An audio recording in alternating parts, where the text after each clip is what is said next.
السلام عليكم البنات، كنتمنى ان شاء الله انكم تكونوا بخير. اليوم ان شاء الله غادي نشارك معكم الطريقه اللي كندير باش كنمسح الزاج ديال النوافذ كيف غتشوفوا معايا. من قبل كنت كنستعمل ورق الجرائد والماء ديال الزاج اولا الماء والخل، ومن بعد لقيت واحد الطريقه زوينه اللي كتعفيني انني دائما نبحث على الورق ديال الجرائد. هي كتاخذوا ليبه، هانتوما كيف غادي تشوفوا راه هنا مقطعه. كتاخذوا ليبه يعني تكون ديجا مستعملينها وما بغيتوهاش، وكتحاولوا هي اللي تخدموها في التنظيف ديال الزجاج، فكتعطينا نتيجه زوينه بزاف. كنتمنى ان شاء الله الاخوات انهم يجربوها، وكتستعملوها مع اي حاجه بغيتو، يا اما الماء ديال الزاج يا اما الماء والخل. بالنسبه لي انايا هنايا درت غير الماء والخل باش ان شاء الله تشوفوا معايا الا غادي يبان لكم الطريقه باش غادي ننظف الزاج وهاد ليبه النتيجه اللي غادي تعطينا. غادي نبداو، غادي تشوفوا معايا هنايا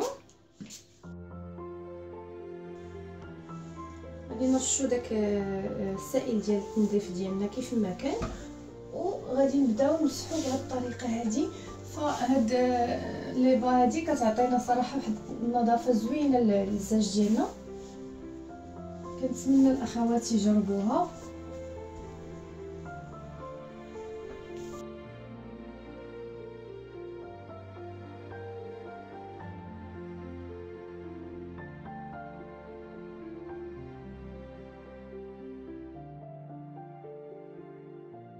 كذلك غادي نديروه حتى من برا بالطريقه.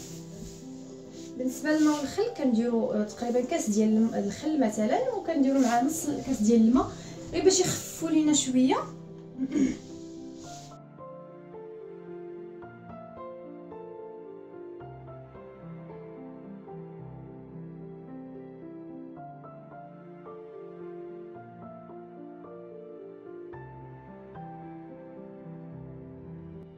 كيف ما كتشوفوا معايا البنات هنا مورا فاش نظفت النافذه، يعني كتعطينا ليبا واحد النتيجه اللي هي زوينه بزاف. كنتمنى ان شاء الله يكون هذا الفيديو فادكم وتستافدوا من هذه الفكره هذه. كنشكركم على حسن المتابعه، والى اللقاء في فكره جايه ان شاء الله.